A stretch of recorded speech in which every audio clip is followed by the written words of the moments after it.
In its endeavor to promote a more sustainable future for all, Hitachi Energy organized a special dialogue that brought together industry experts, policymakers, business leaders, and esteemed individuals to discuss and highlight best practices, innovative solutions, and strategies for creating a robust energy ecosystem. Good evening, ladies and gentlemen.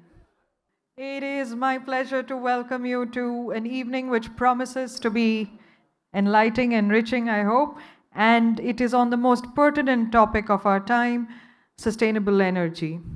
We have organized this event in honor of our visiting global CEO, Claudio Facchin, and we begin this evening with an overview of the energy transition in India, get a perspective on global trends, and follow it up with a very energetic roundtable, MegaWhat, where luminaries from various facets of the energy transition will share their take on what makes energy limitless, affordable, and secure.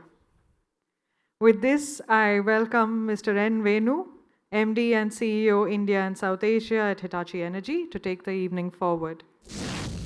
Good evening, ladies and gentlemen. A very warm welcome on my behalf and on behalf of entire Hitachi Energy teams. India as a country with a 1.4 billion population has committed by 2070 want to be net zero as a country as a whole. But that's a one part of it. But we have a very strong intermediate commitments. That is, by 2030, we want to achieve. Country wants to achieve 50% of the energy requirements through the renewable. That's a big ask. To do that, there's a lot of estimates.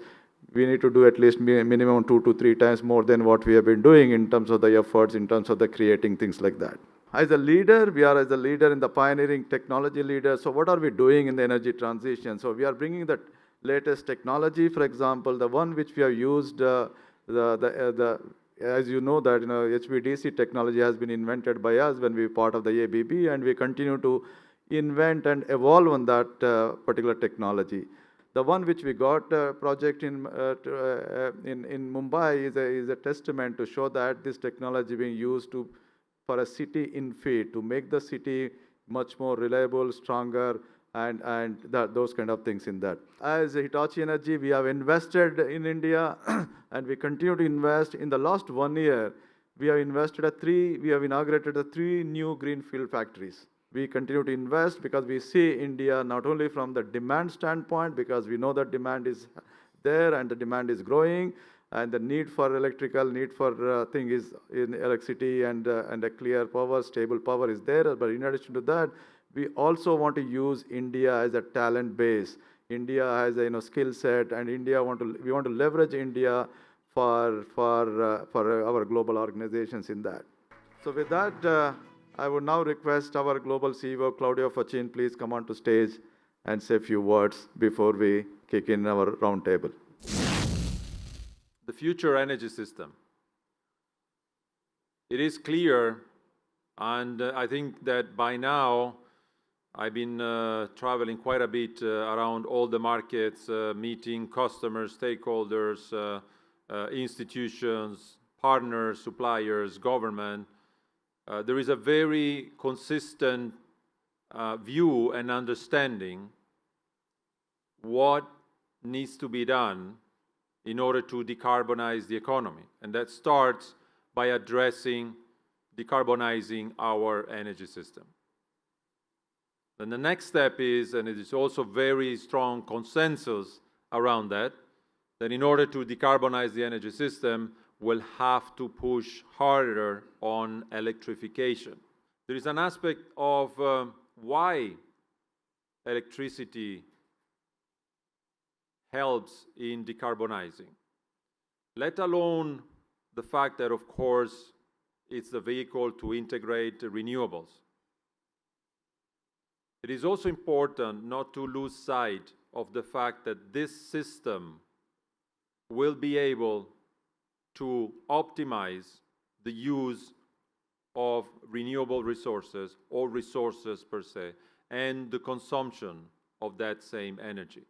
As we are humbly but proudly leading in this space on the grid, which is the element that connects the two generation and consumption parts of this energy system, very important for us to play our role in ensuring that every single part of that new energy system will optimize also losses.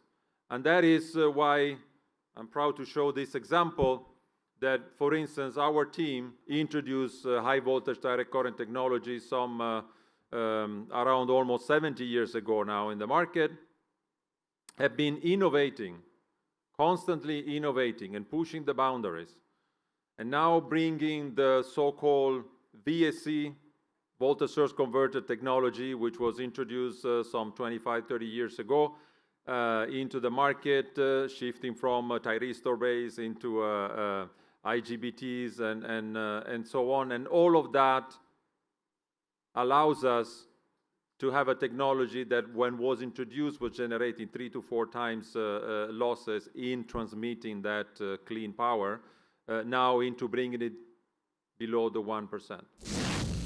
As we start this panel discussion, thank you so much for joining us today.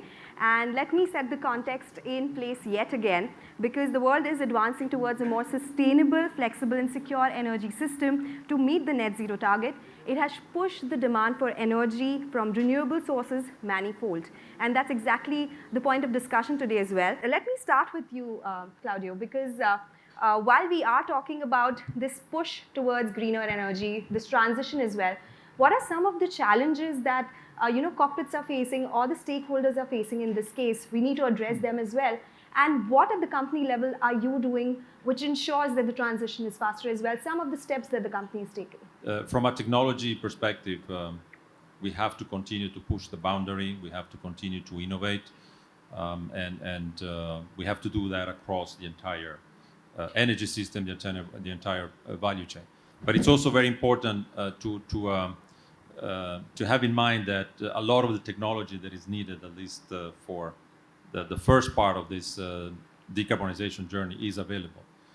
What we need to find is ways of generating different business models, of creating also an environment, starting from policies as well, and potentially adjusting the regulatory frameworks in order to enable the deployment of that technology at scale. Dr. Dhawan, let me come to you on this one, because we spoke about how they will be allocating more when it comes to green transition.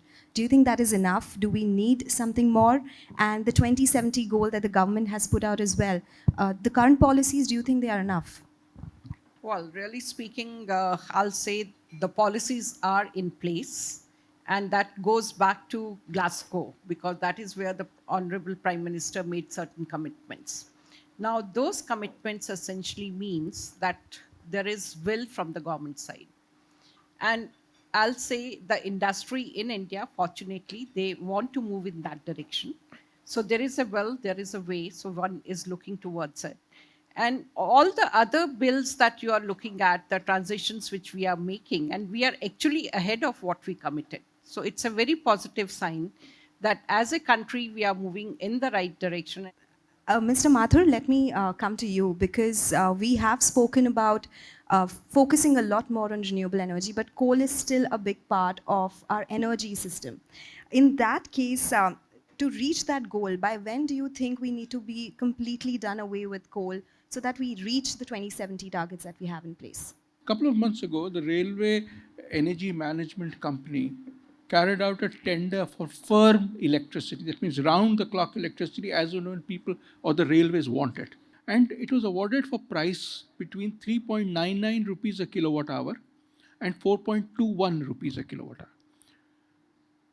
And the people who got the maximum amount, approximately 700 megawatts, was for 4.1, right? But it was solar plus wind plus storage. The new coal which has been added in this year, the regulators have given it a price of 5 rupees a kilowatt hour or plus. So 4.1 and 5. In my view, we have crossed the Rubicon. Now, it will take a long time for the existing coal capacity to be retired. That's interesting. And you spoke about pricing as well. So affordability is one thing that we are going to be discussing in detail as well. But let me come to you, because most of the corporates as well are taking that step forward in order to ensure that the energy transition goal is met faster. In that case, how important do you think infrastructure is? The transmission is very key to carrying to the end consumer the electricity produced, whether it is coal or the renewables. And in the case of renewables, it is all the more important because the larger the grid, the larger is its ability to absorb the variability and intermittence of the renewables. So if we see today, we have nearly 180 gigawatts of renewables integrated, and it has been made possible because we have a very robust grid in the country. And there are plans to take it even more integrated and expand it to facilitate this target of 50% of non-fossil generation capacity by 2030. So as Power Grid, we are participating in this transition journey by creating the infrastructure, the transmission corridors, very essential to take power to the load centers. So this is our primary objective and primary goal.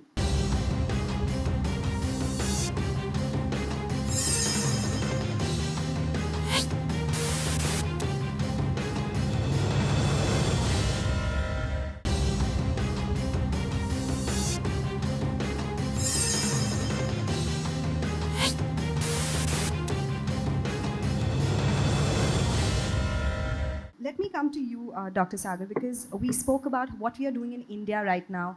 We are talking about the grid system. Mr. Fakeen also mentioned we need to speak about hydrogen. There's policy making. There's affordability. A lot more is happening. Do we need international collaboration for that? Or do you think here also we can talk about self-reliance? A lot of countries around the world are investing in technology innovation, and we know that solutions that exist today and solutions that will come in the future are going to be developed across the world. We are going to have to figure out how to collaborate better, actually, to make sure that these technologies are available to countries around the world. When we talk about international collaborations and technology transfers as well, climate finance continues to be a big issue there. When we're talking about CapEx, do you think that is something which should be a big focus point? Now, what I'm sharing with you is my personal belief based on what is happening across the world. You see, this year we are seeing the largest amount of investment in solar energy that has ever occurred, which will be about $380 billion. 70% of it is going to the OECD countries and China. About 4% is coming to India. Less than 3% is going to all of Africa. All of Africa. And so we started talking to funding houses, why isn't there investment, capital investment going into Africa? And the answer that we got was something that, all of you can guess. They did not see returns on investment. So then we started digging deeper and found that the rate of non-repayment in Africa was less than 2%. Globally it's about 2.5%. In Africa it was less than 2%. Which means that there is a perceived, it's only perceived. There is a risk, but there's a perceived risk. The premium on capital was already 6 percentage points more. So what does this tell us? It tells us that you need to attract investment by providing guarantee of return. That's the magic word. So the first thing that you need to do is guarantee in order for the investment to flow. There's enough money in the world. You know how affordability is important, security is important. We are talking about energy being limitless as well when we move to renewables. Storage makes a very important part of that entire value chain. Is the storage ecosystem in place? You have spoken about that as well in the past from a company viewpoint. What are your takeaways? I think storage is the biggest challenge at the moment that we face if you're looking at the various bits and pieces in this whole ecosystem. While batteries have been one of the first things that everyone talked about, but we all understand the issues that are there in terms of the rare earths and disposal and the cost itself. So ultimately, I think we will be needing to look at pumped storage and those and various other solutions in that nature. And we at BHL are that's an important area for us. We have been working in that, but that has to be taken up in a much bigger way for it to become viable. Today storage makes the entire RE bit unviable. So I think that's a very major one which is yet to be taken care of.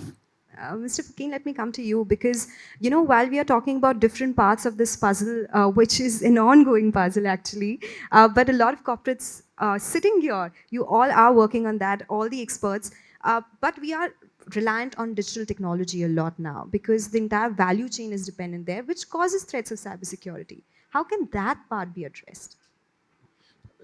So definitely we cannot do without digital technology. That's clear. We talked about more complexity in the system, but good news, again, technology is there to help us. And that brings some challenges when it comes to cybersecurity. There are also in many instances, also connected to then physical security of the assets of the infrastructure. And of course, when it comes to electricity, we talk about critical infrastructure. So there is, I think that one is actually one of the best cases where everything that has been said now needs to be put in place. International collaboration, harmonization of standards on how to address cybersecurity for the assets that are installed, the assets that will be installed, and the assets that are already today or in operation that are not cyber secure. India is a huge country and we do have different demographics, different geography, different terrains everywhere. To maintain the after maintenance or after market maintenance, is that something which should be a big focus point after the infrastructure is set up? We are in the high voltage transmission, and therefore we are not directly providing power to the consumers. No, But yes, having said yes, that, yeah. still our network spans across the entire geographies of the country. We are there in Leh, Ladakh area, we are in Kanyakumari, Northeast, Kutch, all over. So we are using many digital initiatives for the maintenance. So we are using drones, we are using the artificial intelligence-based systems to identify the defects on the transmission lines and then attend to them quickly. So there are many apps developed, many systems developed to monitor the health of our transformers, reactors. These are critical equipment for us. And therefore, these are digital initiatives which are taken inside the power grid. So we have a team which is developing in-house, and we are also collaborating in the area of cybersecurity with the Indian Institute of Science. So we have set up a center of excellence and committed more than 100 crores for the next 5-7 years in research on the area of cybersecurity. I have to take closing comments from all of you because it's been such an interesting discussion. But what, according to all of you, should be the immediate priority? If not the priority, what are you immediately doing? Mr. Fakeen, let me start with you. Break the silos, move out of the comfort zone, innovate in collaboration, and I think there is a lot of that we can do here in India. Okay, all right. Dr. Dhawan, please go ahead. Well, very well said that we can't afford to work in silos, and I'll say we all have to realize that we only have one world to live and so much to share. Let's come out of era of IPRs. Let's look into how do we share. Let others pay once they start making money out of that technology, not on day one. And also come out of it, it's not technology transfer. Now it's going to be technology co-development, because the needs of every country are going to be so different. Like if we look at India, we are looking at SMEs. We can't let them out of this green transition. They have to be part and parcel of this game. And therefore, the technology required by them perhaps is going to be less sophisticated, more affordable. So that's where it is co-development of technology which will become important. Mr. Srikanth, please go ahead. I think while energy availability, we may try to make it limitless, but I think the focus should be on limiting the demand, making it, every kilowatt or unit count. So there should be more on efficiency, there should be more on managing our demand, and generally reducing this level of consumption. I think that is very, very essential. Dr. Sagar, please, your comments. For me, actually, one of the big questions really becomes, how do we academics, also raise our game to become a full part of this transition? It's not a story just in India, it's a global story. Universities across the world are kind of refashioning themselves to engage with this transition. Among other things, it's a very, very big thing. And to me, this is, I think, a kind of a personal challenge, but I think it's something that we are hoping that we are going to be able to work with the kinds of people that are all on this stage. Mr. Singhal, please go ahead. I think collaboration has to stay collaboration and work responsibly to leave our children a habitable planet. There's no planet B, right? Mr. Mathur. Limitless, affordable energy.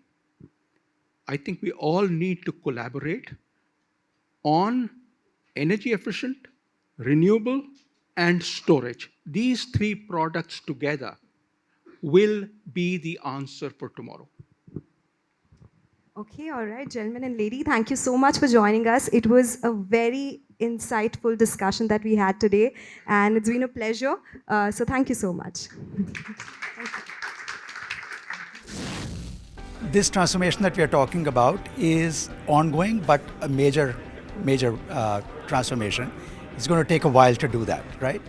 But that requires collaboration among various people, stakeholders within countries and across countries. I really see an opportunity here that in India we have already a very strong base to create that ecosystem of partners that can do a lot to accelerate that energy transition, not only for India but for the globe.